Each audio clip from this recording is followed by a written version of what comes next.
go. All right. Okay, guys, very, very welcome back to the show. And I have a very, very special guest on the show today, Mr. James Bennington, otherwise known as Kratos. What's that about there? Sometimes known as Kratos. Yeah. That's a reference to the God of War character. Okay. But in specific, I'm referencing the second iteration, not the second iteration. So the second part of I think will be a three-part reboot. But old Kratos, after he's learned his lesson and raised his child. Um, but sometimes I like to personify myself with different names. I was going to put Boku, like I put for a couple of interviews now, and I was Yeah. like, that doesn't feel like me today. Kratos Okay. feels like me today. A sword and some fire and some screaming sound like me today. That's my Viking heritage coming out, I suppose. That's that's a good way to start. Look, we may as well if we're going to start with the titles here. The Picture Pieces Archive. For Yes, people watching this that don't know what it is, can you kind of explain what it is? sure. Thank you for giving me an opportunity to do that.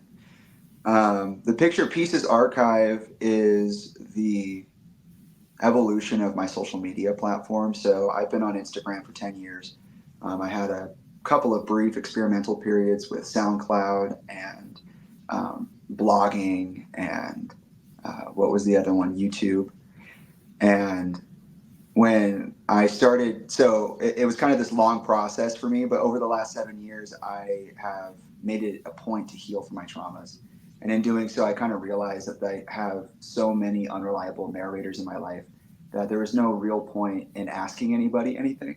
And so I went and started researching myself. And that wasn't about, well, I've been doing it for years at this point, but 2022 was that time that I really sat down and wrote it all out. That's the timelines that I reference in my other live streams and interviews and works. I basically put together 400 pages of timelines. I put together digital and paper timelines, trails, so to speak, overlaid them together for myself, for Chester, for my biological mother, and some other people just to kind of see um, what was going on, why I was feeling this way, why these people were talking to me this way, why I wasn't able to remember certain things, or why I would have very strong emotional reactions to things.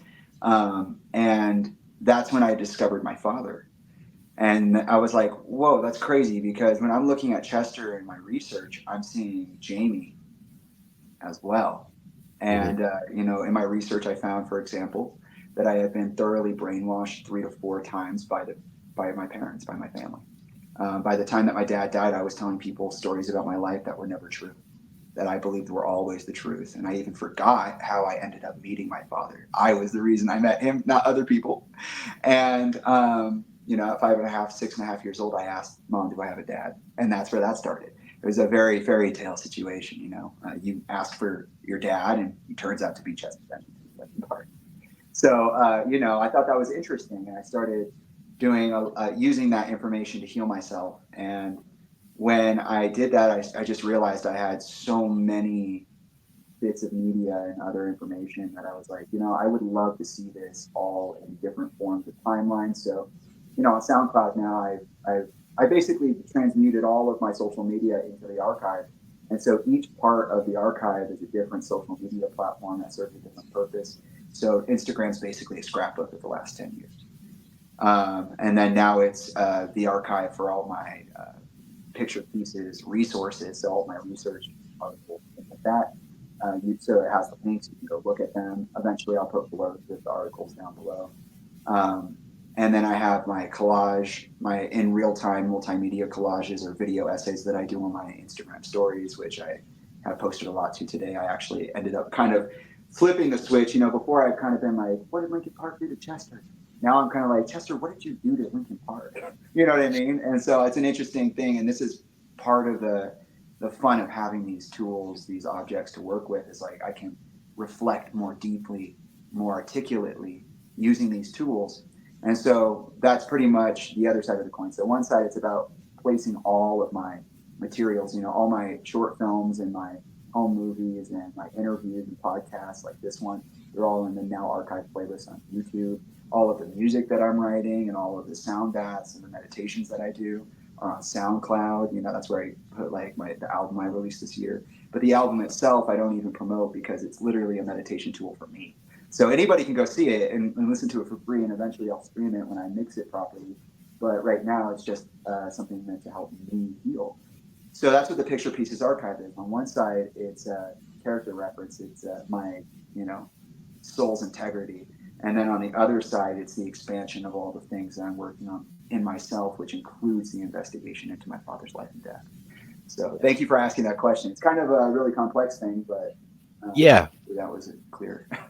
What do you hope will be the ultimate conclusion from piecing everything together then from both sides, from your dad and from you? Or is that to be determined? Well, I think it's to be determined, but also, that's because the potential for things to connect is unlimited. It really depends on how you can see it. So, I can.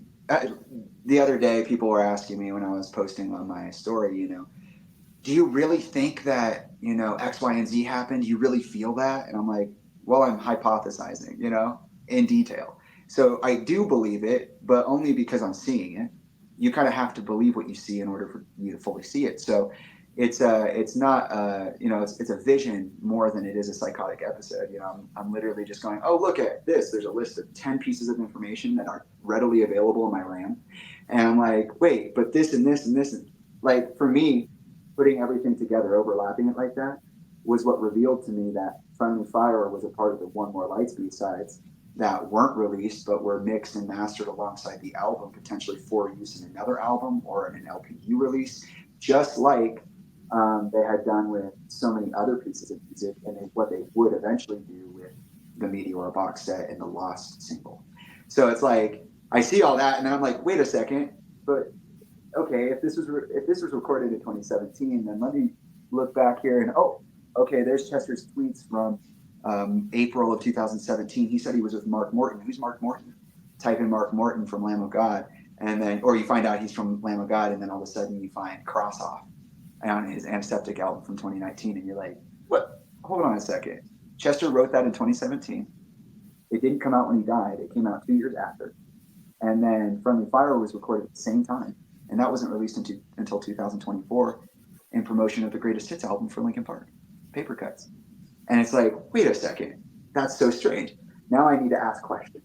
Why is that? Why is it that these two songs that very clearly explain Chester's situation at the time, which very clearly state he was not in a good space, that he was not at the best that he could possibly be, that he was drowning in his sorrows, and then also being manipulated by the industry he was in at the very end of his tenure. It's like interesting. Why was that released across such a wide amount of time, and why did nobody take accountability for it? Linkin Park still hasn't, but also I've tagged Mark Morton in my observations of this before, and he hasn't even responded to me. And I asked, where's the accountability? So it's like, I've been here basically just pulling pieces together and going, does that one fit? Maybe. And then maybe if I add this one, and then letting it go. Okay, what about these things? Do they fit? Oh, wait, I have a thing I put together 20 pieces back.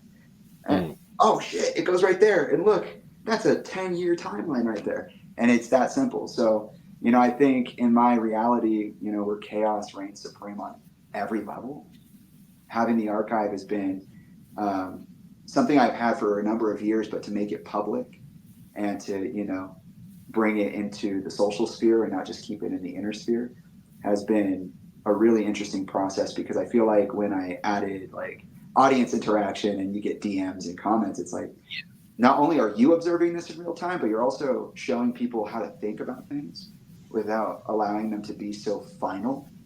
And then also they get to talk about it too. Like there are so many people that are literally venting and healing, and they're coming to me and saying, I didn't even know I could stand up for myself like that. I didn't even know I could stand in truth like that.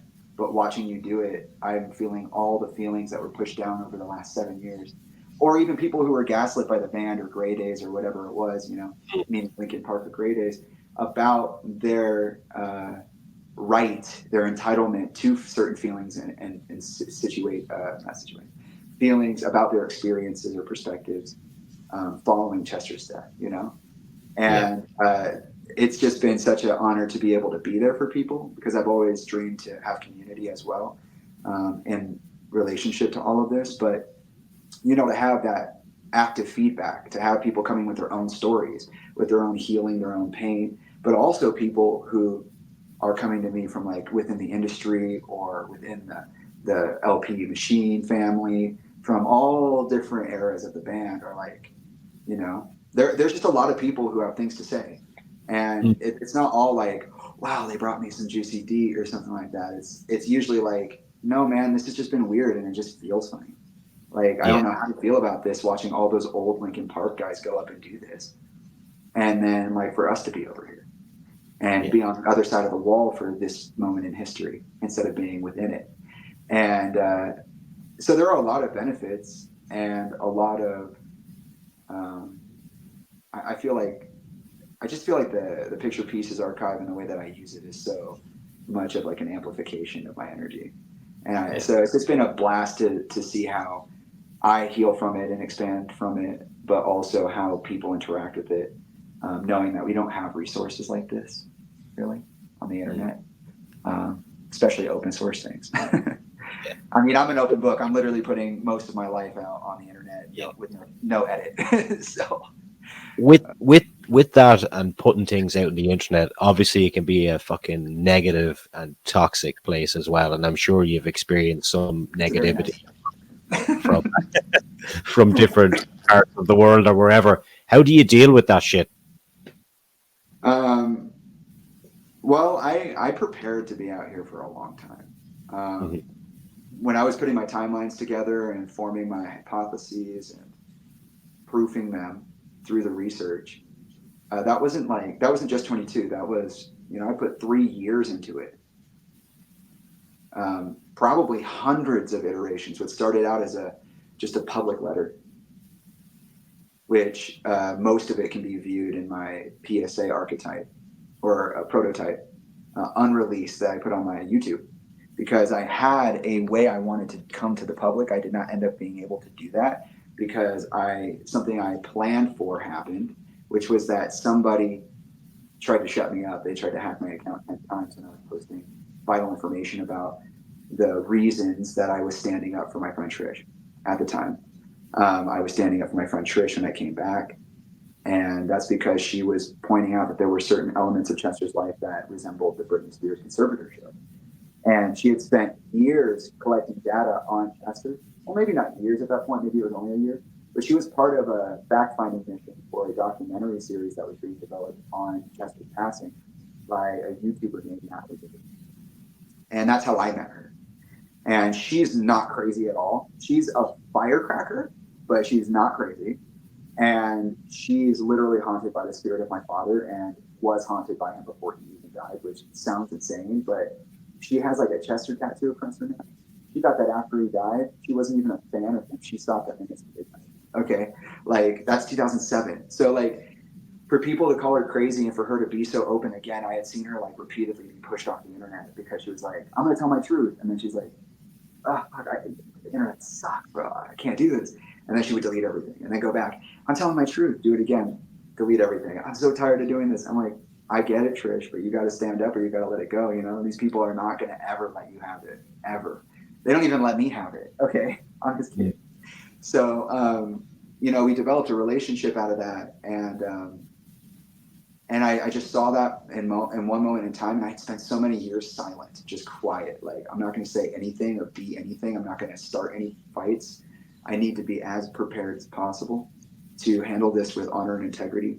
My initial plan was to come out with like a documentary that I was making that was the embodiment of all 400 pages of that timeline, with extended, reaching into other things, because that was just bare bones. That's just bare bones. That's not the entire thing.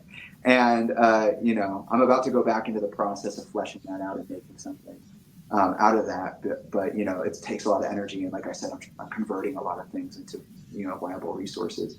So with that being said, like, I was going to come out with this full-fledged documentary, indie made, and then I was going to create digital spaces for the family to talk about what I had done, and for the media, the public to talk about what I'd done, because it's always been that way for me. Like everybody, there are lines, of course, there are levels to this. You and I know, but it's not like, well, Chester was their dad, so you can't say shit about anything. It's like, no, Chester was the healing voice for so many people for Yeah. decades, you know, and that includes Great Apes. So when people come to me with their stories, I've never been someone to be like, oh, I hate you, don't come to me, this is not my thing. I've Yeah. always been someone to sympathize. It's the people who are cruel and mean and unaware of themselves that I say, I'm not interested in this, fuck off or whatever. Yeah. But with that being said, I wanted to start, the community dream journal, because there are so many people across the planet who simultaneously, to this day, have dreams of Chester at the same time. I wanted to start a trauma journal and if this goes for both of those categories, the family and the social category, like Yeah. start the dream journal, start the trauma journal, start the confessions journal, get people talking to each other about what they experienced and how it affected them, and take not only their subjective world seriously, but also their objective world seriously, and find a way to intermingle those things, learn how to communicate with each other again. And that didn't happen because somebody tried to hack me. And, I had to start. Do you have any suspicions on who tried to hack you, or? No, but I knew that when I said it kind of in the middle there. I said, whoever's trying to hack me, thank you. Yeah. Because you're being annoying just to be annoying, and it's actually helping me. Because now, where I was so worried about making the wrong first step, you're making me take all the steps at once. I have to start unloading, unleashing whole lore dumps in the most coherent and efficiently, swift way possible, so that I can't be killed. I'm talking about the Freemasons, I'm talking about the Clintons, I'm talking about all sorts of stuff all at once. And it's like, you don't survive that. I had learned a lot about the people who I am following in the footsteps of, like Isaac Cappy, and someone who died right like 20 miles away from here. He was thrown off a bridge in between public forest lands, or national forest lands, and a city bigger than Flagstaff called the Navajo National Guard Camp. Thrown off a 12-foot bridge into oncoming traffic So for going out against Tom Hanks and Seth Green and all these other high-ranking Hollywood people. so do you ever feel unsafe in doing all this then? That's why it took 3 years to prepare. Mm-hmm. Look, my dad died either by his own hand in suicide, which I believe if he did, he was pushed to it. That man had a love for life. It wasn't him who hated it. It's kind of like, I feel like when I look at my father, I see what I see in myself, which is like, I don't have a hateful bone in my body. Any hate that's there came from outside of me. I'm a completely whole, one with nature type individual. I love everybody and I love everything, but peace is not always peaceful. Peace is a boundary that needs reinforcing. And that adversity we face naturally, never mind the fact that you're a celebrity, is enough to make most people break, And so, yeah, do I feel in danger? Of course I do. I planned for 3 years. I got all of my research out of the way. I wasn't saying anything to anybody, trying to make the perfect first step, because I knew that, one, my platform, the archive, would be not only my anchor for my sanity, but it would also be the bulletproof vest that I'd be wearing. It's my astral body that I created, the vessel through which I can travel through this time-space continuum. Because other than that, I would be going through all of this right now alone. I would be doing it in quiet, because if I came out right now when Linkin Park was going live, which I didn't, I've been out here, sword to shield, like, oh, I'm wrong now, clapping it like this, hey, everybody, listen, for like a long time, but, more recently, a year. We're coming up on the year this month, actually, and the 25th, that's the day I came back out. Officially full-fledged. I was trickling before that, just dripping drops. And the 25th was the day I turned the spigot. I turned it on. And I of course this is dangerous. I never would have stepped out if I wasn't adequately protected. Never. Yeah, yeah, I'm not stupid, and that's you know I knew the hacker was trying to stimulate chaos because in reality, the people I'm talking about, if they want me gone, they don't need to hack my account. They just delete me. They just yeah. report it. They just erase it. I mean, who do you think did that to Isaac Cappy? Come on. And it's like, and it was on Instagram too. I still experience large amounts of shadow ban. People can't search me by name. People have to go find me through my old. Yeah, I found it. I found it very difficult. I found it very difficult to search for you on Instagram. And even when you put in the full name, it doesn't come up all the time. You have to go into maybe tags, and then someone that's tagged you, I'd be able to go onto your page through that. Yeah, Like, and even people who are sharing. I mean, this happened last year, so it wasn't just someone trying to hack me. Last year when I came out, people were being like unlisted from my followers. They were experiencing blackouts in the media. So like, if I made like a video or a picture, it would just not show up. I would be taken off their notifications, but they'd still be, following, or they would be reported and deleted, mm, or all sorts of stuff. Like anybody sharing my content, there were like dozens of people who they would come to me through different handles. They'd be like, "Hey, just so you know, this is like my fourth account. This is like my 10th account." Like they keep trying to shut it down. Like they're not letting anybody hear you. And I was like, "Yeah, I know. Thank you for telling me. I appreciate you letting me know that you're going through it because." That was one of my first community events before I was live streaming, before I was doing all that. I was asking people to send me information about how they were experiencing me because I wanted to know from the other side of the wall what they were experiencing. And they were all telling me, we're being blocked, restricted, banned, marginalized, penalized for things like that don't even make any sense. And I posted really fast because I was protecting my life. Once the hacking started, I was like, okay, now I just have to start dropping stuff. Um, but I wish that I didn't have to, as much as I am so happy that I got a chance to. At that point, it's like, okay, so we're dancing. All right, so we're at the function, and there's a dance party. There's an open circle in the middle of the floor, like Goofy movie style, and it's like, oh shit, they just pushed me in and they're not going to let me out. And it's like, well, okay, all right. Oh shit. Okay. Well, what story am I telling next? Well, that. Okay. Okay. Did I say everything? Okay. Hold on. Wait. What's going on over here? Oh god. So I'm like telling the stories, vibing to it as I'm dealing with stuff at home because that was not the way that was supposed to go. I'm dealing with stuff in the DMs. I'm trying to balance that interaction. So I have like a true feedback in real time, and I'm utilizing that information for my own benefit in real time. And I'm also at the same time developing what is now, I would say, a pretty evolved voice and style of collage making, so to speak, on my Instagram stories. And that information, that experience is literally unleashed me. Like I wrote a yeah, song this week. It used to take me months. I wrote a song this week, and it was in response to the whole situation that I'm facing right now.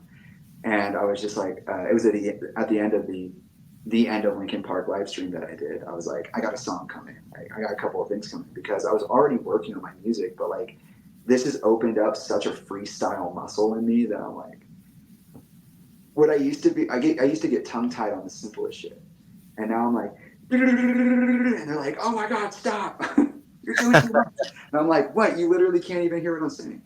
It's too high frequency. So yeah, the fear is real, but also you gotta laugh at that shit. It's like because it's all validating. Like when somebody hacks you like that and you're marginalized like that, and you have this actual shadow ban going on, that's partially your fault, but also definitely the system trying to shut you down. Things are going on like what's happening now, and you're still getting death threats, and you're still being, you know, talked to a certain way, and it's like they're only hearing what they want to hear. mm, At one point, you got to go, okay, well, I'm out here, I'm naked, I'm bulletproof, and this is my integrity. And I apologize, I make mistakes, but I also free think, and I also am not afraid to acknowledge that I don't know. So it's like I'm kind of the worst nightmare of this entire situation right now because I'm like the most flexible, rigid person that could possibly be in the mix, and I'm so in touch with myself that I'm like I'm doing things that have like never really been done before, to be honest. And that's not to say that that's like a total fist pump because there are so many people who have died for doing what I'm doing, for Yeah, real, yeah. like actually died and are living but still dead. Uh, how many of these people who are in the industry have said things? Mm. I mean, how many times did Justin Bieber have to tell everybody about Diddy before uh, Yeah, he was even able to be taken seriously? that's a Um, whole other fucking level of stuff going on over there, isn't that's it? what I'm Crazy. saying. It's like this is all. I'm the worst possible scenario for this situation. I already know I'm inspiring people on like the social level because people just anybody who talks like this, you don't get to talk like this, Yeah, and this is a privilege I'm wearing to the grave. Uh, you know, nice. and that's what my dad gave me. So if anybody's upset about it, you can thank him. Long live what Justin Bennington. What's the reaction like from friends and family through all this process? Then,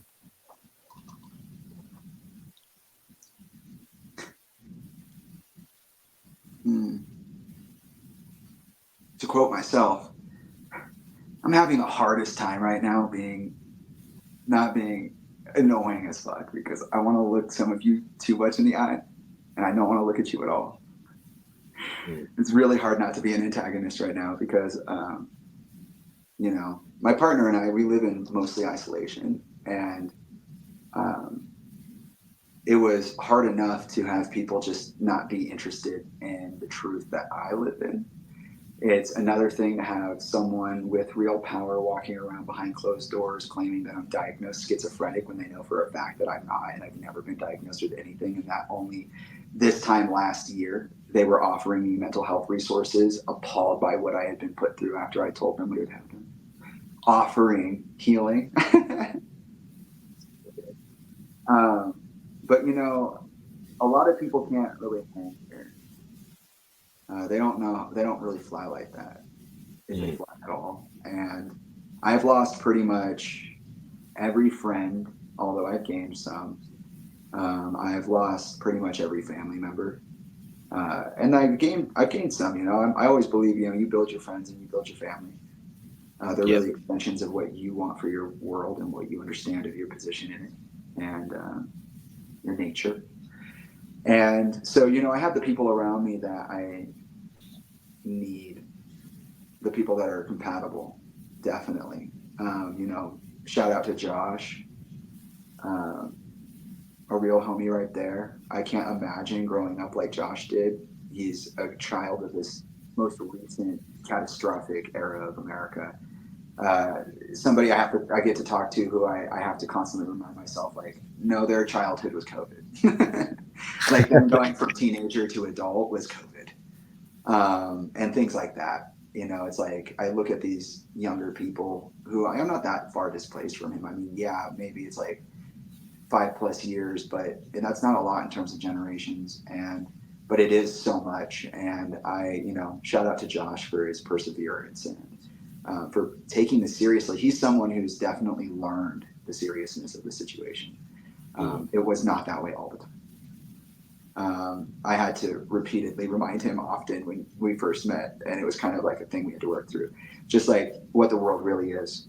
And we worked through a lot of things together, actually, um, like worshiping pop media and artists in the industry and the industry, things like that. Just working through the feelings of that, the parasocial attachments.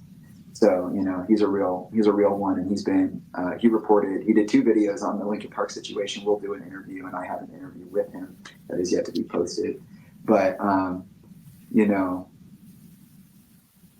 that was kind of my gift to Josh. Was like when I do my interviews underground, you'll be the first one, and because he was the first one to interview me, it was a flip around. Like I'm interviewing you now, and it was a cool full circle. So I got homies like that. I have a couple, but it might be two. One of yeah, them might be trilogy, and I don't think there's No, there are a couple of other people in there, but those are the immediate. I think Josh and Trilogy are my immediate. And then Yeah. I have some people on what you might call a fringe, but there's only two levels to this. And then they're like anybody else has just been like either totally quiet, either broken down, or despondent. They just really, really don't want me doing this. They Yeah. really don't want me to bring it up. They really don't want me to dig deeper. They really don't want me to tell them what I found. And that goes for colleagues, that goes for family members, that goes for friends. Um, I had a friend of 9 years who I even drove to his wedding in Florida. Um, and he was the guy Alex, he scored my film The Chant. He was there for the entire thing. He was there for the death. He was there for the grieving. He was there for the building out of that. He was there for my meeting trilogy. He was there for everything. Um, I ended up at his wedding as his best man. And he said Nice. something along the lines of like last year or maybe the year before that. It's interesting to think of how much time might have passed by now. But he had said something, like, I'm just tired of hearing these conspiracies. And I was like, for a fact, this is my full-fledged research in life's purpose. And you know what I struggle with and why I started this in the first place. And whether he said it that way or whether that's just how it sounded, at the point in time in which he said it, that's how it came off. And then we basically never talked again. And I reached out to him and I was like, hey man, like, I'm not trying to be away. I just don't know what you meant by that. And I don't want to call and ask because I sit there and I talk for hours and hours and hours with so many people like you who just end up at the conclusion of the conversation just being like, well, it might be real, or oh well, it's not enough, or it's like, or oh, I didn't want to hear that, and it's like, well, who else am I supposed to ask to hear it? Mm. My mom doesn't want to hear it. My brothers don't want to hear it. My cousin doesn't want to hear it. My sisters don't want to hear it. My step parents don't want to hear it. My Yeah. partner barely wants to hear it at this point. They're the only one that I have things to bounce off. They're like, fuck Chester. Trilogy and I go through these periods where we're like, fuck Linkin Park, fuck Chester, fuck my family. Meaning the Benningtons and the Stalls, and it's just like, damn man, like this is just so rough. Like everything about there's no way to make this feel good. There's no way, unless you're dancing, unless you get to say how you feel all the time. Still dancing, still dancing. I hope so. I hope it looks When, cool too.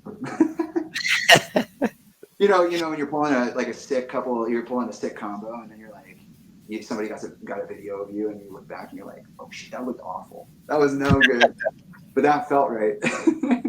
nice. When I say to you, July 20th, 2017, obviously that's the day that your dad passed away. Like what immediate thoughts come through your mind from that time? If you can picture yourself going back to the moment.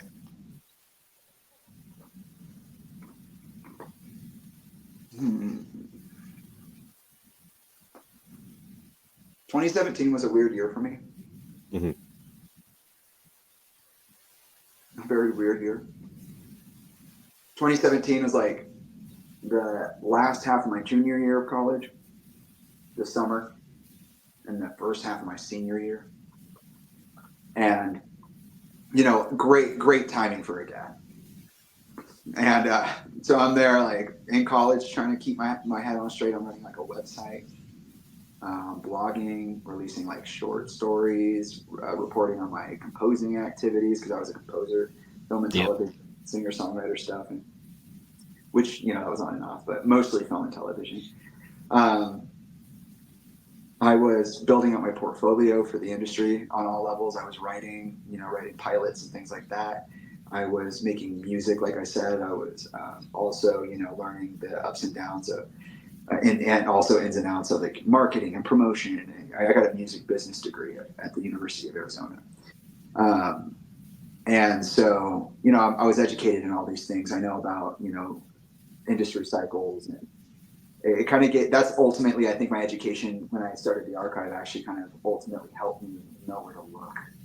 It was like, oh, okay, I have a few dozen terms in my category, in my vernacular that I know belong to this set of like, how cycles work, what seasons they're broken into, what the financial market looks like, what the profit margin is supposed to be by the end of the year.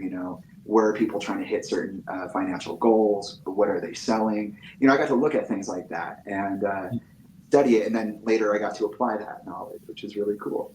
So, but 2017 was so strange because I feel like I know for a fact at that time I was kind of dodging all of my family. In the beginning of 2016, which is around the time that Chester started posting about Watsky, who I just learned about yesterday, and I'm starting to now dive deep into. He's a rapper and I guess a poet is what they call him, what he calls himself. But Chester brought this energy to the studio and was like, "This is what I want." And One More Light came around that time, fresh out of the hunting party.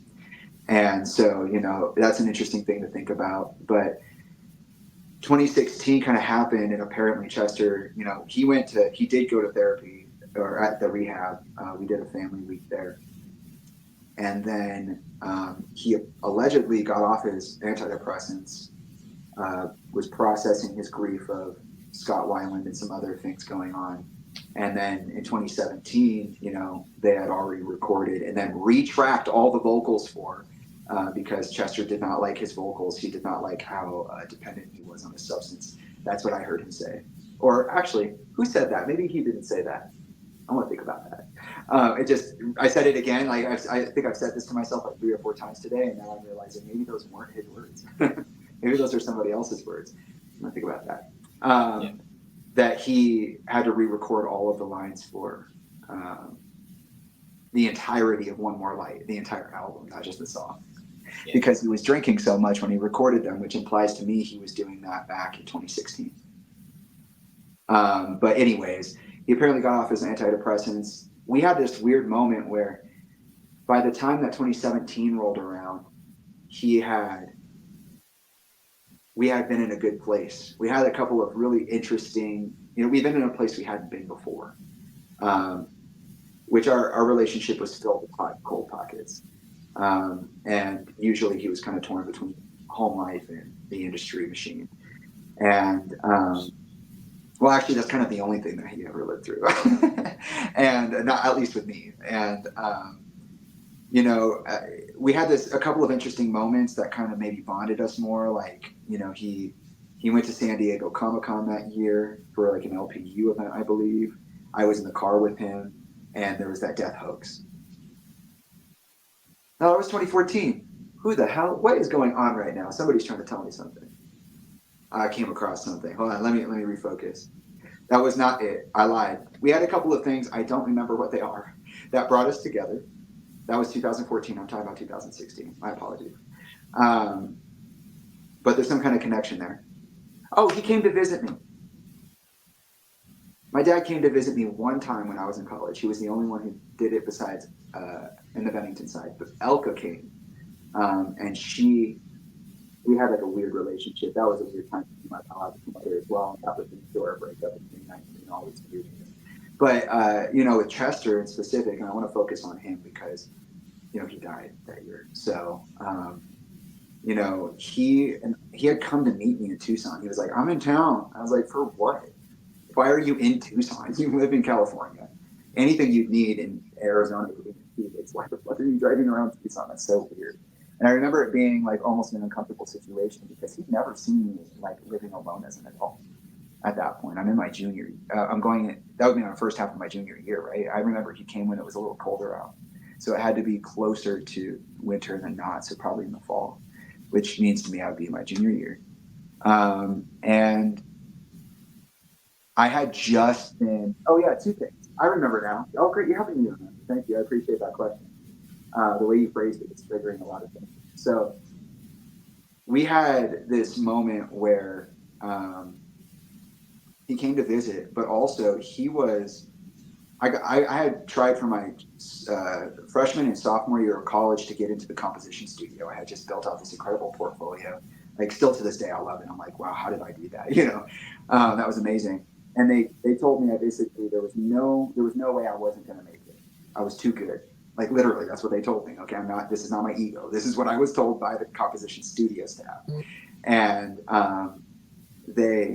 Oh, sorry, that's my partner. They're not supposed to. I thought that was on Do Not Disturb.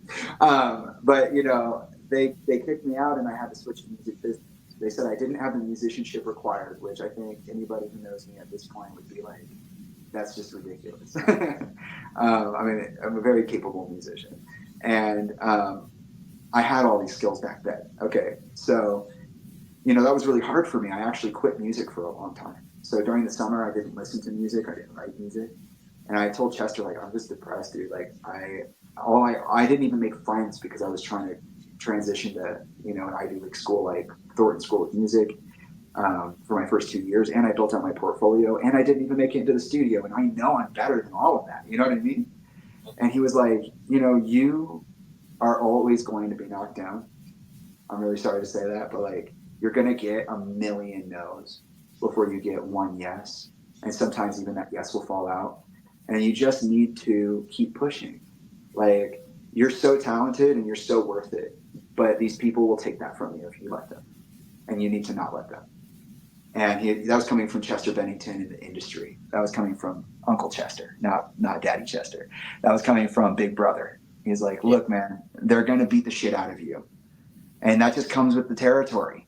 So you got to get good at either, fighting back and being stable, or getting your ass kicked. And in each case, you should actually probably be good at both. And, get your ass kicked. We love that movie, by the way, Kick Ass. Get your ass kicked or do the kicking. And you get to choose when. And, sometimes you maybe want to get your ass kicked instead of doing the kicking. And so, I feel like that's kind of my surfing mentality, is like, sometimes you got to take the punch. Someone's going to kick you in the nuts, and you just got to get kicked in the nuts. And then other times you're going to be sniping from 100 yards away and nail that shit. And it's going to, you're going to fire the shot 3 years in advance. And then 3 years are going to pass, and then you're going to be standing there like hanging out with all the guys that you've been adversaries with. And then someone's going to just fall over. What happened? What happened? I don't know what happened, guys. I really couldn't tell you, And that's just the way it goes. And I feel like that happened. So maybe that was actually a big turning point in our relationship for him to acknowledge me, maybe as a peer, kind of made me feel a certain way. Yeah. And then on top of that, he came to visit me for whatever fucking reason. He was in Tucson. I don't know. I don't understand that guy. I heard that he went to rehab in Tucson once or twice, and I can't find the record on that, but I'm working on it. And so maybe he was there for rehab again. Maybe he was there looking at his roots. Like I say, he's been doing what he was planning on doing with Grey Days and whatnot. And so I don't know. All I can say, he was there, and it was awkward. And, I think he was kind of maybe shocked.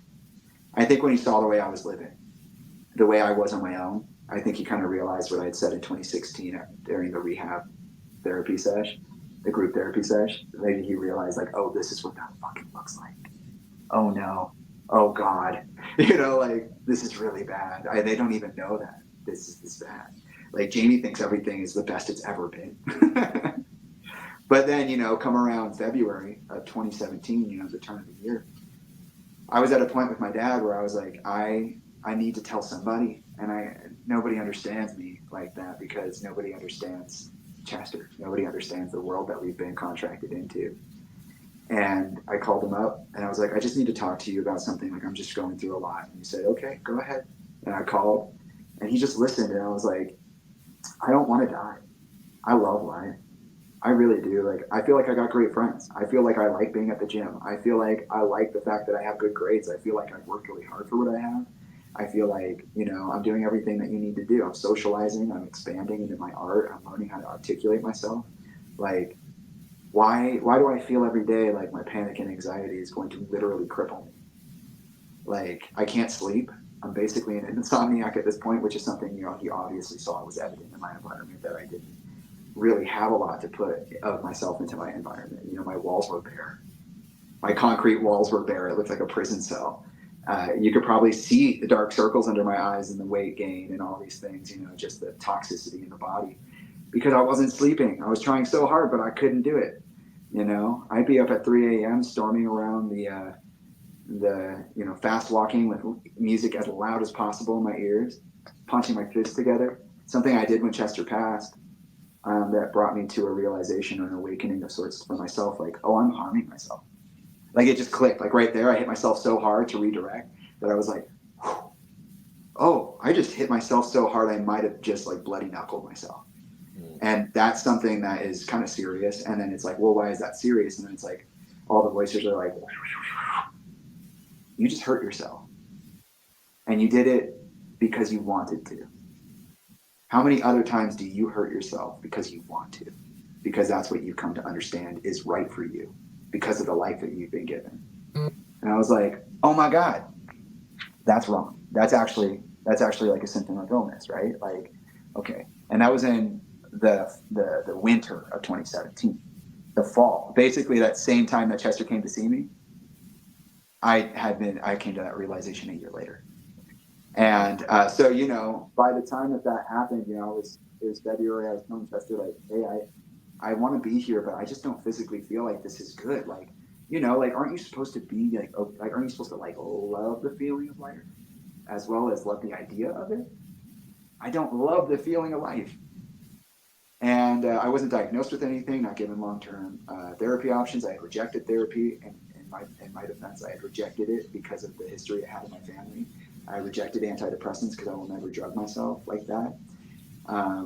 It's okay for other people. I'm not saying antidepressants are bad guys. I'm just saying for me, it was not an option. It's not something I wanted. You do what you need to do. There's no judgment.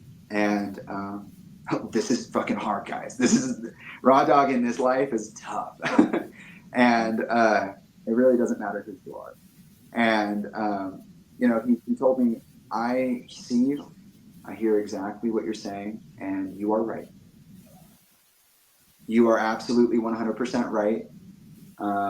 I know that how you're feeling because I go through the same thing. And I've gone through it my entire life. And I have never found an appropriate solution. Nothing's worked. And we're talking about antidepressants. We're talking about therapy. We're talking about art. It just didn't work. And I found this interview the other day of Chester and Mike. They were meant to ask each other questions. They were given like a card with 2 questions on it. One for Mike, one for Chester. And Mike said, he read it out loud. He said, what is Chester's worst quality? And he looked at Chester and he was like, I think your worst quality is that you care too much. Like sometimes you just care too much. And I think a lot of people, when I posted it, took it as like look, Mike's being an asshole again. But I feel like there was a level of like empathy in there. I feel like that's true. Like there is only so much you can care about in a certain way. If you're going to be so emotionally impacted by the reality of this world, the ugliness, the government policy, the government actors, the corporations that eat us alive, control the job market, the industry, human trafficking as a global problem, famine. You look at everything. Why would you want to live? This is hell. And at some point you got to create a structure of thought that allows you to process that without it overtaking you and killing you, essentially. Because when you become so overwhelmed with grief and suffering, a grief of suffering, okay, there you go, grievance, it can take you away from who you are. And so it's not that, don't care. It's just be aware of how you care and why. And I think that's a very powerful message on Mike's behalf. And I feel like, given everything that they've been through and everything that I've experienced posthumously, it makes sense that he's saying it that way, not the other way. And just for me. And so, I know I've seen the good side of Mike too. Okay. Not just the annoying part, not just the drunk uncle part. But, with that being said, Mike was then given the question about Mike was then given to Chester, and Chester said, I think your best quality.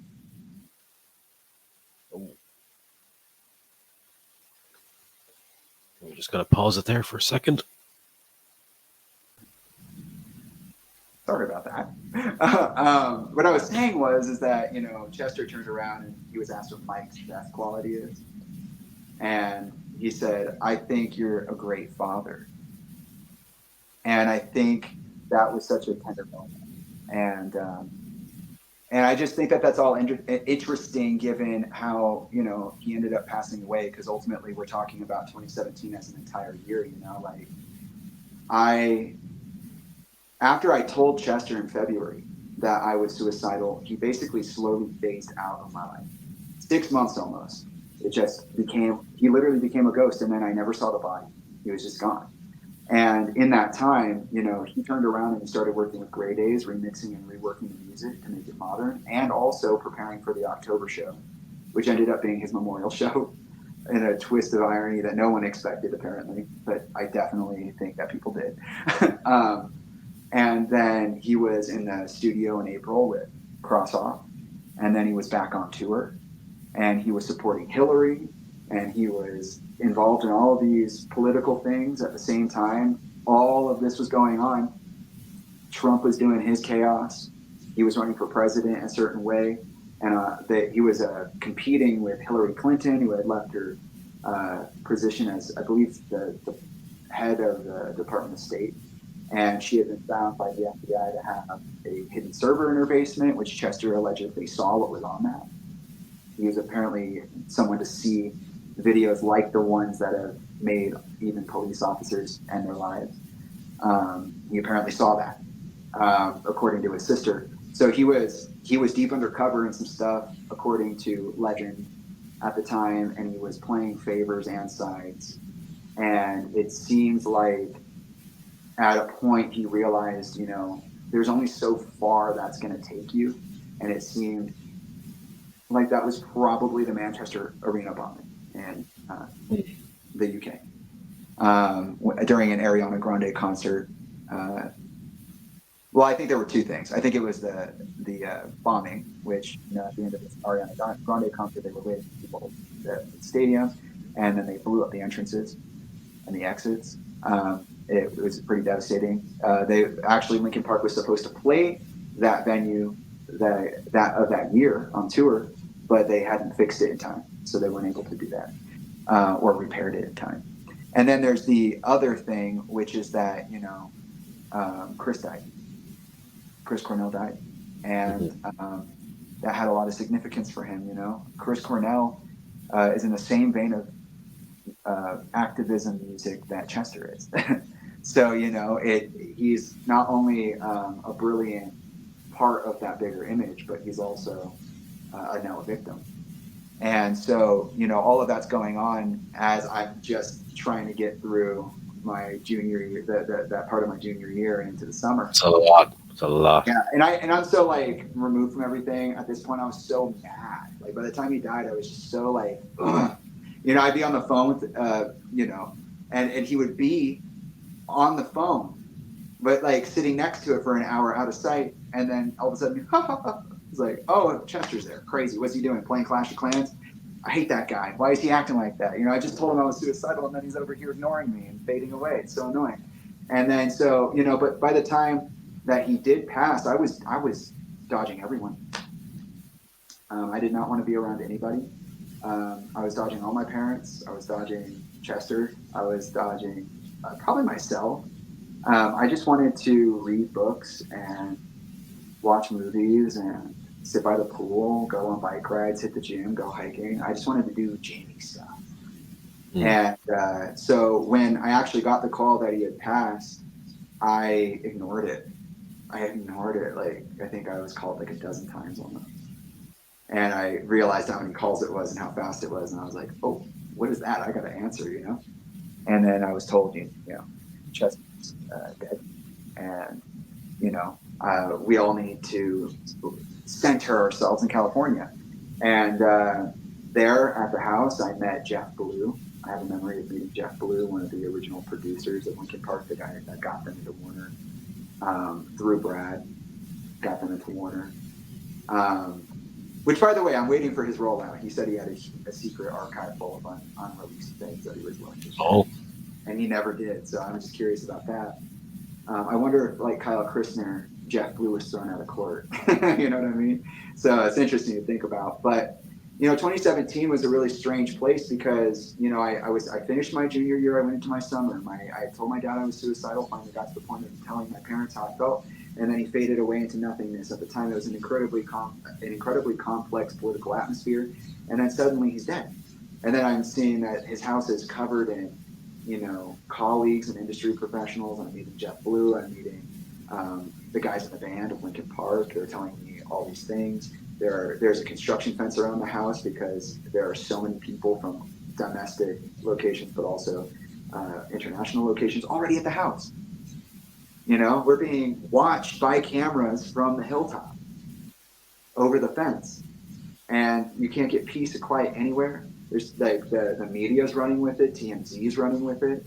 You know, it's rough. And then even to this day, management has gotten away with not expressing clarification on certain things, like why the drive time. I'm sorry, why the drive time was changed, or what they were supposed to be doing that day, or whatever X, Y, and Z. You know, the day he died, they put out the is it the "Talking to Myself" music video, and they never took it down. It's very strange. But like, you know, then coming out of that, it was like, okay, I'm spending the rest of the summer here in California. In the wake of everything, I'm going to be with the family and understand things, and you know, do my schoolwork because I had to do some schoolwork over the summer. And then I was like, you know, I can't quit college. I already made it this far. There's no way. I didn't want to be here in the first place. So I went back to, well, first we went to Hawaii. Mike and Brad took me and my family to Hawaii, which is why I sometimes have conflicting feelings about Mike. But, you know, I have these really good moments where it's like, you know, Hawaii was helpful for me. Yeah. And, you know, there you can see pictures of that on my Instagram. And if anybody's curious of like the moments leading up to and also after, and see what happened. But I immediately went back to school after that. Like I went hard into my website. I went hard into my work. After being kicked out of the composition studio and put into a music business, an experimental music business degree, I ended up writing like a symphony for myself and just like proving to myself that I'm that motherfucker. It was very cathartic. And Chester never got to see it. And it was so sad. I was like, bro, I just did the thing. I wish I could show that to you, Dad. That would have been amazing. And but I didn't get to. And then, you know, it was like I was back, and in reality, I was back so fast. It felt like it was forever. It took forever, but I went back to school in August. He died in July. Wow. So, you know, for me, it was like, I've been gone for like 2 or 3 months. And then it's like, bro, you've been gone for 4 weeks. And then I'm even apologizing. I'm like, sorry, guys. I didn't mean to be gone for so long. And nobody corrected me. Nobody was like, bro, you should take a break. Hey, Yeah. you realize that you think it's been like 60 days. It's only been 30. Like that's trauma for you. And I was like, no, nobody knows that because that is the way that I am. So, you know, I imagine Chester saw a lot of these kinds of mental challenges when he came to my place and realized like, oh, no. And then, you know, he literally doesn't know he's not on Earth anymore. Oh God. And, you know, I'm over here like, yay, Chester, you know, and having a good old time about it. And, you know, then I'm rolling through and it's bad. It's really bad. You know, my anxiety and panic, which I had already been feeling at a daily rate, was intense at a daily rate at that point, was like, instead of 1 to 2 instances a day, I'm getting like 4 or 5. I'm being like crippled into the fetal position on the floor outside of like the main library at the University of Arizona in the rain. I'm like, you know, I'm like kind of going crazy, you know, to the point where I'm finding myself bloody knuckling in the dark, running around my apartment complex, hearing, you know, the Last Shadow Puppets blast. And, you know, I never realized how sad Alex Turner's music is until I, you know, became sober from my toxicity, which is, you know, healed myself, so to speak. And I just kind of like, at that point, I just became increasingly more awakened. It's like Chester's death was like a big ass hammer on a big ass bell. And then it just was like, suddenly I realized, oh my God, he died because of what's hurting me. And I have now been given this once in a lifetime divine intervention opportunity to jump through a wormhole in space time that will allow me to do anything and everything I need to do in my lifetime, the purpose that I've always felt, in the span of like, who knows, maybe a decade, instead of 5 or 6 of those. Yeah. Because one of the biggest rock stars in history just was exited out of the picture by someone or something in the middle of a tour, in the middle of like live performing, and in the wake of grief, in the chaos of political socioeconomic confusion. They got it. They did it. They pulled it off. Whoever did it, they did it. And it's like, thinking back on it, that year was so crazy, but I was so prepared. Like there's that saying, like it's 50% preparation and 50% going with the flow. Things will come to you. You need to be able to acknowledge what it is, even if it doesn't tell you what it is. And I feel like that was such a, thank you, hacker kind of moment. Like you made me dance. And guess what? I'm pretty good at it. And I think that was, that whole year was basically in that energy of like awakening. It was like, okay, Jamie, you really want the truth? You really want it? You really want to know what's hurting you? You care too much. Now let's see you care. Bam! Chester's dead. Bam! Go back to school. Bam! Everybody's talking to you away. You got to now be an adult. You're out of college. Bam! You're a part of the mental health movement. Bam! You've been knocked out of the picture. Bam! Now you're crazy and now you're isolated and everybody hates you. Whoa, what's going on? Oh, wait, I was awakening. That was the problem, is that I was very clearly in spaces people didn't want me to be in. Very clearly spaces that had been kept from me from birth. Yeah. I didn't know about Chester till I asked about him. So, yeah. I know we're kind of tight on time here, and I've had loads of questions to ask you, but I don't even think we've been through half of them yet. But I'm really enjoying this. But I think we only got about 20 minutes left. So what we got to do is we got to fast forward to a couple of weeks ago, Linkin Park. Yeah. By the way, I'm more than happy to come back for a second round. This is such a chaotic technical challenge. I don't know why, but you and I can definitely pick this up. So. But you know what happened when you cut off that time? It gave me a chance to go get an extension lead and plug in my laptop because my battery was going to die as well. So there you go. It's meant to be. Yeah, it's the small things, right? Yeah.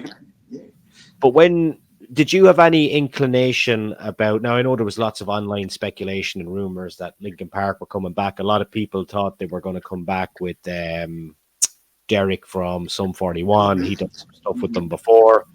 Did you have any inclination? Did you think he was going to be the guy, or did you have any kind of inside knowledge on what was coming? I never thought about it like that. I never was like, oh, who would it be? I don't care who it is. It's not about who it is, obviously. They pick people, they have a legacy who is a producer, grown up on Linkin Park and working in Warner Music Group as a drummer now. They have a high-ranking Scientologist's daughter as their singer. It's not like that, okay? It's like, to me, as I'm putting these picture pieces together, I didn't know they were going to do this, but you can see me commenting on it as early as last year, I was like pulling a Rick and Morty, like, hey, Rick, it's Morty. You better knock it off. Just quit. Because he's over there teasing the non-return of Linkin Park just to literally come back a year later with a full-blown album tour and everything. Saying that they're not sure they're going to do anything. Whatever. And so it's like, I think there are a lot of possibilities for this, but in my mind, I wasn't looking at it like that. I was at this point putting together much bigger pieces than that. It's like, okay, so in a world where that exists, how could it? Why would it? And that's really where the information came to me. Because when you ask a question like that, you're not asking silly, trivial details like who's going to fill the spot. You're asking real questions like, how long has this been planned? What is a precedent for this moment, since there has to be one? What could be potential outcomes or goals of this kind of interaction? What might they sing about and why? How would they go about doing a tour like that? Oh, they're just going to blast through it. Interesting. It feels like you have to look at things like, when you're prepared for something and then it happens, when Alan Ashcroft comes across the table as somebody who is now the new brand manager and not brand management, but brand design. And he's saying he's got all these meta tricks up his sleeve. It's like, okay, well then how meta is meta? If a band comes out after 7 years of being in a socio-economic political tangle like they've been in with a death on their hands, what would a meta program be used for? Why would they want to follow that? What could it be used to achieve? Like, okay, now I don't care who's singing. Now I'm watching how they're interacting with the audience. Now I'm watching how they promote the work.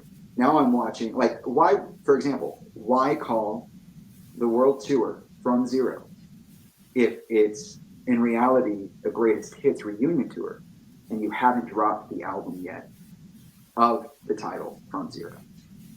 Like, why are you doing a world tour of an album you haven't dropped? Mm. That's a real question. Yeah, yeah. That's a great question. And it's like, just following that back, it's like I never really had a question about who would be involved. I just knew that if anybody, it would be Mike, and Mike would have some kind of master plan up his sleeve. It's very much so like a Sherlock Holmes situation. 100%. But Yeah. who's Sherlock? We'll never know until Mike gives his final card. Mm. I think of like the Prodigy and Keith Flint passing away, and the Prodigy continued to touring, but not replacing Keith Flint. I was thinking like Chester Bennington isn't replaceable by man or woman. As you say, it doesn't matter who goes into the band. I think that a lot of people, maybe hardcore fans, would have kind of respected it more, even if it was Mike on his own, we'll say. What do you think about that? Can you say that one more time? Um, I said it doesn't really matter who's in the band. I compared it to like the Prodigy when Keith Flint passed away. The That's Prodigy still tour to this day. Keith hasn't been replaced. They do some nice kind of Yeah. hologram stuff with him on stage, etc., Oh etc. my God, it's so funny you said that. Okay, you got a story about this, but I was I thinking do. like a lot of people may have respected it more or liked it more. I certainly would. That if maybe Mike just took on more of the singing and they had kind of tributes to Mhm. your dad via stage effects or something of the sort. That's actually, yeah. So, yeah, thank you for repeating that, because the reason that I didn't catch what you said is because it triggered me to a conversation I had with Steph on Steph's Rock podcast this last week, because she said I suggested that they do holograms for Chester. And I said, in 2020, I would have said that would be incredibly disrespectful. But in reality, it's not 2020.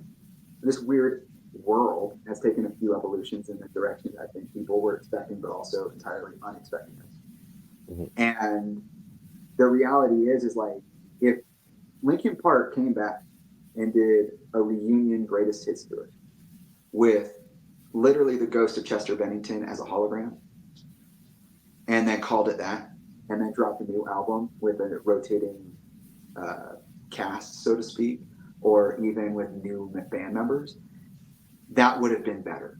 Because in reality, you could have said goodbye, you could have given the speeches, you could have acknowledged the actual reality of what they were steeped in, embedded in the mental health movement and the actual death of their bandmate who struggled all of his life with very serious things.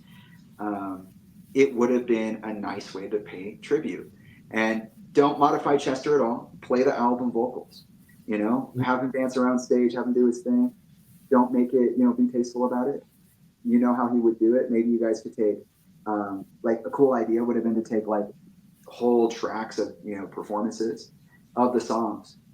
Like, say they did Given Up, and they went and took footage from Given Up on like a 2011 show or something like that, Yeah, type and it then in. just scrubbed out Chester, digitally reanimated the entire show, and then just played along to the actual hologram or the video or whatever. Amazing. That's a total, that would be like an experience, right? That would be like innovative. That would be taking the arena setup to the next level, taking into account everything that came before and being respectful with it. And then you could go, look, here's a letter from Zero, from the original band, about the experience of Linkin Park and where we would like to go forward with some featured artists. And then next album, we'll do a From Zero album. We'll go back to From Zero, or Linkin Park will become synonymous with From Zero at this point, and it will be a new era of Linkin Park. Next chapter. It's not that hard. They didn't do that at all. They ambushed everybody, literally drove members of their fan base insane with grief and confusion, and also just triggered a whole like violent fragmentation of their fan base as a whole. Yeah, Uh, it's it's been very rough. it's very split, isn't it? It's very split. Yeah. And I think that there would have been a really great way to do any number of things in tribute or celebration that didn't have to take forever. You release paper cuts, tour paper cuts. Mm. What's the problem? You can't literally just tour your greatest hits album and then get someone who can actually tour like Chester Bennington did. Emily is a good vocalist, but she's gonna hurt herself if she keeps doing what she's doing. And I think that's something to worry about. Like she might be pushing herself too hard. Yeah. Greatest hits, man. You look at a band like Rage Against the Machine. Like, when was the last time they released an album? You look at System of a Down. Those guys haven't released an album in, I don't know, is it 15, 20 years? And they're just going around playing the greatest hits, you know? No, but that's the thing is like people accuse me of not being okay with Linkin Park. I Mm. like Linkin Park. I love Linkin Park. I know all of their songs. I have favorite albums. I have favorite moments. I have a whole complex understanding of the motifs that they use in terms of themes and rhythm and harmony. I really do respect them as songwriters. I'm so excited for this new album. Like there's nobody that's gonna deter me from liking this album. I like the singles. It took me a second to warm up because I got ambushed. Mm. And I think in that way, Mike was right in saying that it's just a shock and people will come around to it. I think they will. I think in the long run, regardless of whether they like it for the music or like it because of the band, I think they'll find that the music is actually pretty good. Yeah. And And it's you did. to me, they took two of the most like radio ready singles off the album. I guarantee you the rest of it is more like a free flow improvisation, a remixing of all of their work. I mean, Mm. in Heavy as the Crown, you can hear Catalyst, you can also hear From a Thousand Suns, you can also hear um, New Divide from the Transformers single, Revenge of the Fallen. Like these are all things that matter. And I kind of feel like Mike and the guys might be some of the greatest tricksters of all time because they really might be pulling one over on the industry with the help of Emily, who very well knows who she is, and Colin, who very well knows who he is.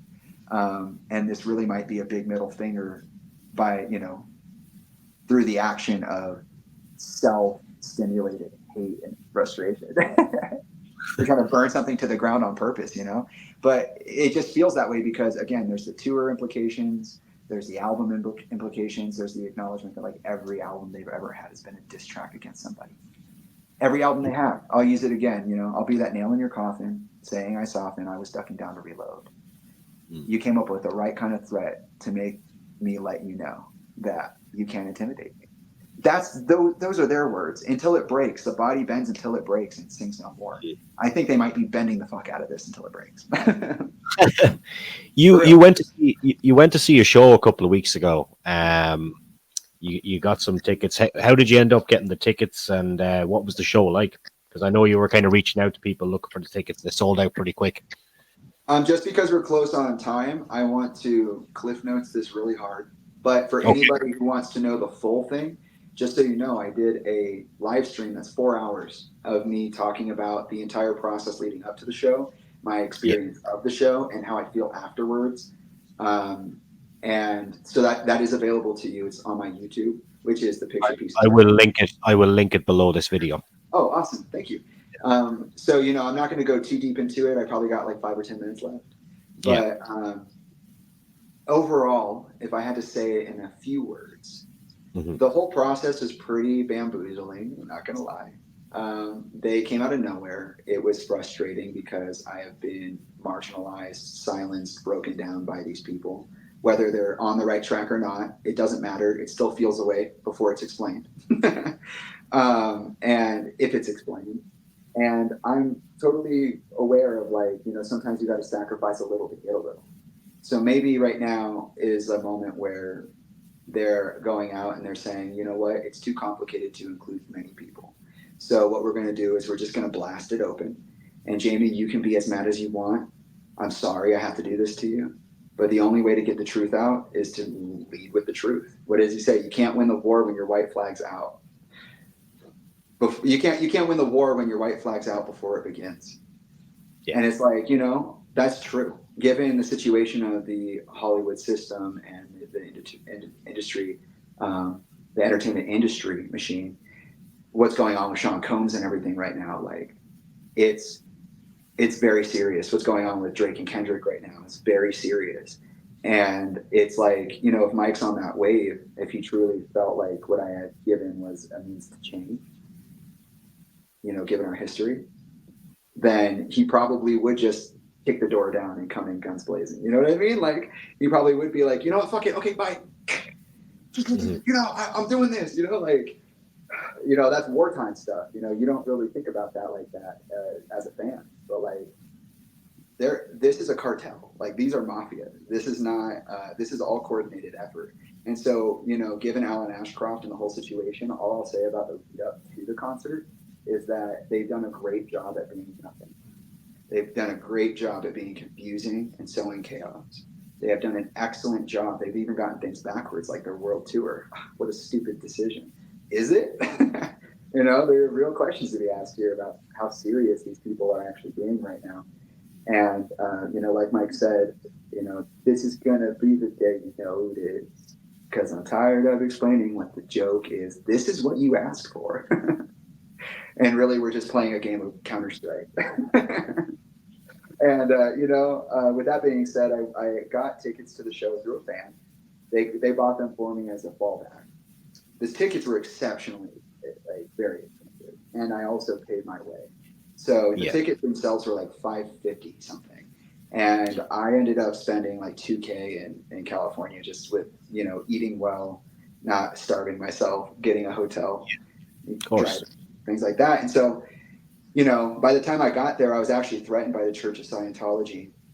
They said that they were with the church. They were going to be at the show on behalf of Emily and Mike, and that they were going to hunt me down and put me in the hospital. And I asked the band and management for help. They did not respond at all. I had 5 different phone calls with the Kia Forum before they actually responded. Oh, it was the 5th one they responded because I said, I'm taking my business elsewhere. And they were like, well, we have police here. Don't call anybody. I said, okay. I went to the show and I likened it to an exorcism. I got 7 years of closure and 7 years of closure on 2 things. One, my healing. I realized I have been right about everything. He used my words against me 3 to 4 times during the show.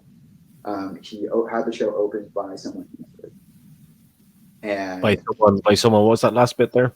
that he mentored. Okay. Grandson was featured on Post Traumatic. That's what they've said, at least on stage.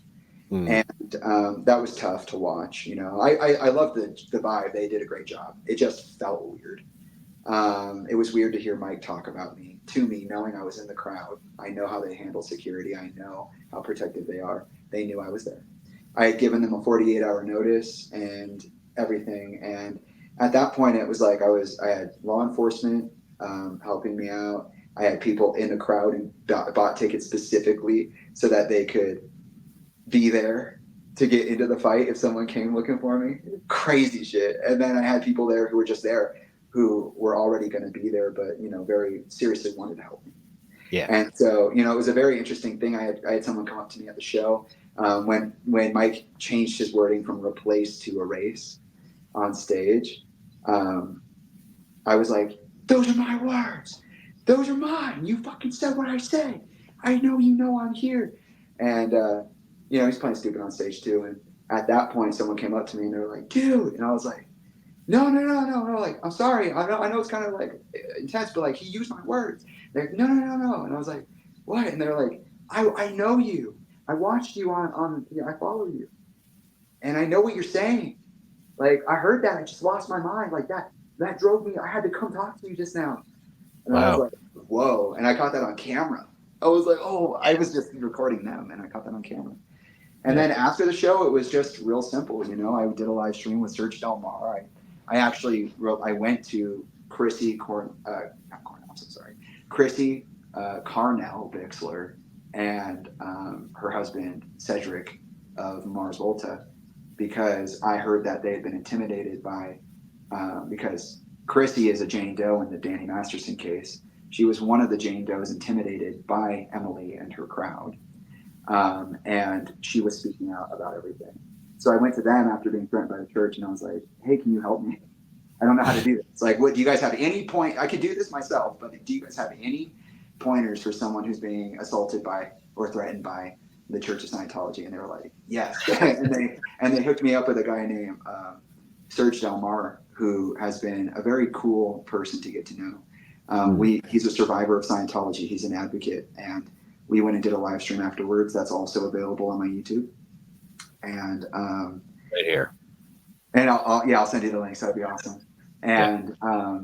And then that was it. You know, G and I went home, and we then got more closure. We went back into the world that we created together, and it was Mm. beautiful, wonderful. And we got home, and we were like, "Damn, it's tiring." And then what do you know? It was the full moon. So it was amazing, and that's how that was for me. You know, I went and I showed colors with my adversary. I said, Yeah. "Hey, I'm not standing for this." There's this Childish Gambino lyric on Yoshinoya, which just came out. He's been touring his album with Willow, I believe, and some other artists. But he says, "I'd rather have my foot on their neck than their hand on the mic." And I'm like, yeah, that's kind of me right now. That's why I was like Kratos energy. I'm like, this stuff is, you're doing too much and you're not doing enough at the same time, and someone's got to say something. So Just one more question in closing. I know you've only got maybe about 2 or 3 minutes left. When was the last time anyone from the band was in contact with you? And did they ever offer to bring you to any shows or anything like that for this reunion thing? no, I never went to any of the One More Light shows. I wasn't invited to those either. Well, And or the Hunting Party. I don't think. I think I went to like one show in between those two albums. But seeing Linkin Park live was something I was only able to do because of the fans. I would have probably been able to get tickets, but the rate at which those tickets were bought and sold, like, they really saved me on that. You know, that's why I took them. I was like, well, there's no point in trying to beat the masses. I'll just take them. Thank you. yeah. And so with that being said,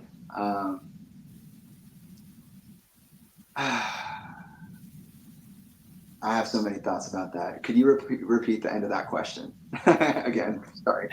I was just saying, like, were you ever invited to a show by any of the guys? Oh, the last time I talked to the band members. Yes, So, and the last time we talked. Yeah. Sometimes I forget my own questions. No, it's okay. It's totally reasonable. So the last the most I interacted with the band was with the Delsons and the Shinodas. So Joe was somebody I would interact with on and off throughout my life, but he moved away and got married and had a kid and all these things. Dave was very in his own thing. He does his own thing.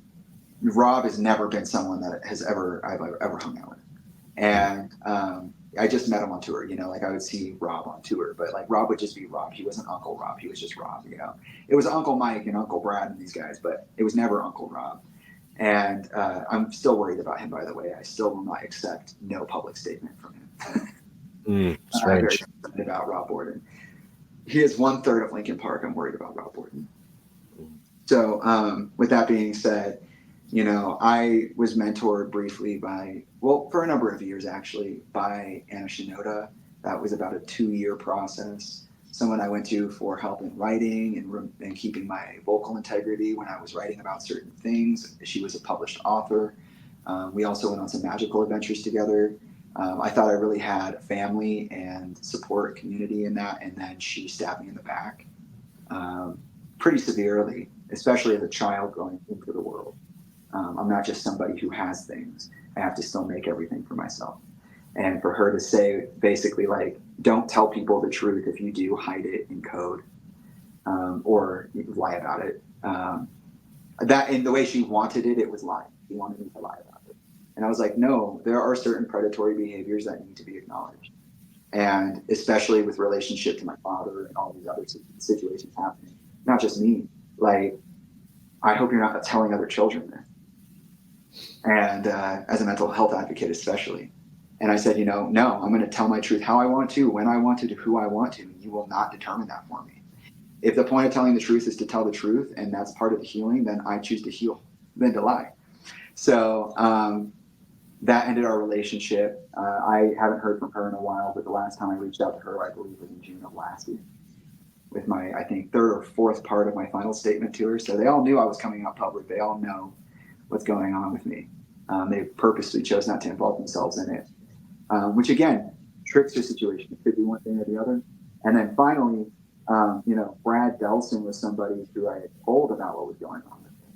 I had told Anna, because she was my confidant at the time, I had told her as it was progressing. But I actually told Brad as well. And Brad told me over the phone, we were talking, he called me. He was like, you are one of the strongest people I've ever met. The things that you go through are so abnormal, most people couldn't survive them, let alone withstand them.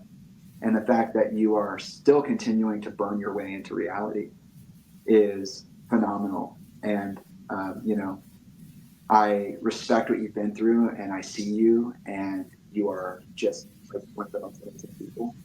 But I do suggest you get a therapist. And I was like, okay, solid. Thank you. That's appropriate. And then, you know, we stopped talking. And then, you know, throughout the years, I've kind of just every once in a while send him a "How are you doing?" text. And I think around 3 or 4 years ago, he just kind of stopped. It was about Yeah. 2 or 3 years ago. He just stopped responding, and that's it. So it's been a very long, my hand's always out of the frame. A very long trend in visibility complex, this fading out Yeah. of existence kind of thing. But Yeah. yeah, that's my answer.